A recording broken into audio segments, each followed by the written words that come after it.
the global economy is slowly starting to emerge from the pandemic with the rollout of coronavirus vaccines, but COVID-19 has left one very destructive economic issue in its wake, which is disruptions to global supply chains. With Black Friday coming up next week, what would be the likely impact of global supply disruptions on this special shopping day, and more generally, the disruptions to African supply chains and businesses?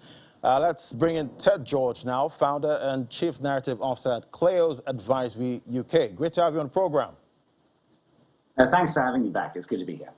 So the COVID-19 pandemic has caused serious disruptions to the world economy, especially to global supply chains. How serious has this disruption been? Well, it's been very bad. We've seen factories and even ports close because of COVID, and this has led to a huge backlog of things which are in the value chain. Typical delays at ports are up to about 5 times the usual since the start of COVID. And then generally, globally, there is a huge shortage of semiconductors and chipsets, and that's slowing the production of everything that has a chip in it, which is, frankly, everything these days. So many value chains these days are based on just-in-time, which keeps down the cost, and they've been terribly exposed, and that's why we have these shortages. Right, but, you know, we keep hearing of these shortages from semiconductor chips. What exactly is causing this disruption on these global supply chains? Well, it's really a perfect storm of factors. I mean, the real logistical problem is that the containers in the world are in the wrong place. There was so much disruption of trade flows during the early parts of COVID that everything's in the wrong place, so you can't get things where you want to. We had the blockage in the Suez Canal earlier this year. That shut that for 10 days. That exacerbated the problems. And of course, there's a shortage of raw materials, things like steel, aluminium.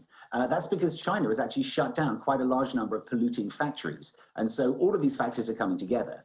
But I think the real factor that we're seeing now is the fact that there's been a sudden reopening of the economy, let's say in North America or here in the UK. And so there just isn't enough stuff out there. There isn't the staff, particularly to work in restaurants, but also there aren't the drivers to take the stuff around. And so really everything has come together at the same time, and that's why we have this glut. Right. What impact will this, supply chain disruption have on Black Friday that's actually coming up next week and Christmas? Will the shopping season have to be cancelled?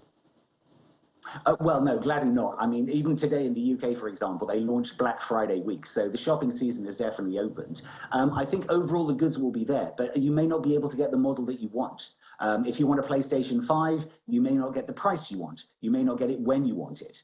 I think there will be plenty of high-end devices, things like the iPhone 12, the Microsoft Duo, Samsung S21. But if you want accessories, things like AirPods, or let's say reasonably priced electronics, you might find it hard to get. And if you want to get something like a Peloton bike, you're going to have to wait for 18 months. So retailers are basically saying, shop now before Christmas, but then they're retailers, so they would say that, wouldn't they? I guess it's about shopping ahead. Well, how has Africa been affected by, disruption to global supply chain? Well, I mean, it really has come through in terms of the cost of shipping. There's a huge rise in it. If you take the average route, which is Shanghai to West Africa for a 40-foot container, before COVID, that had always cost around $2,000 a year. $2,000 for the container. That rose to $6,500 at the peak of COVID and is around $6,000 now. So that's 3 times the price. And other parts of Africa, it's up to 5 times the price. So that has a huge impact, you can imagine, on the cost of things and also the competitiveness of African exports. And one thing it really has done is disrupted the supply lines to China. And you can imagine Africa supplies a lot of the goods that go into the value chain. So that has had a knock-on effect, and I think we'll see it in the data that comes out this year. But what do you think Africa can do at this point to ease the effects of these disruptions? Well, I think the thing is, look, African trade is very resilient. We've seen Africa go through multiple crises. I think the real kind of threat to Africa at the moment is that any of the commodity exporters might find that ultimately the buyers that they used to have don't exist anymore or have shut down production. So that's going to affect them. But I think locally, it's just a question that it could be a lot of the stuff which is imported, a lot of the either luxury goods or more high-end or electronic goods may not just be available. But within Africa, the trade flows are continuing. And remember, the Africa Continental Free Trade Area only started officially at the beginning of this year. That kind of growth is something that we should see a lot of next year, more intra-regional trade. And I'm wondering, how long will it be before global supply chains actually start working properly again? Well, I mean, they should pick up soon. Remember, everyone has been aware of this for months and months. I think I was on this program actually back in July saying there could be a real problem at Christmas because of global supply chains. But look, it's going to take a long time to get them working again.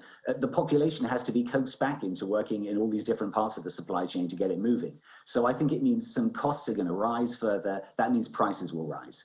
The real problem is if we have panic behavior, where people think things are going to run out and they cause a shortage. We had it with toilet paper in the UK at the beginning of COVID. We had it with petrol recently, and it was ridiculous. There was easily enough toilet paper and petrol in the country. It just hadn't been distributed. So as long as we can avoid the panics, I think we're going to see the situation gradually improve. But when it comes to Christmas, shop smartly. Shop smartly. All right, Ted George, thank you so much. You've made us understand how it's going to be for next week. Hopefully, the holidays are not canceled and Black Friday is not canceled. Ted George, Chief Narrative Officer at Kleos Advisory, thank you so much for coming on the program. Great to be here. Thanks.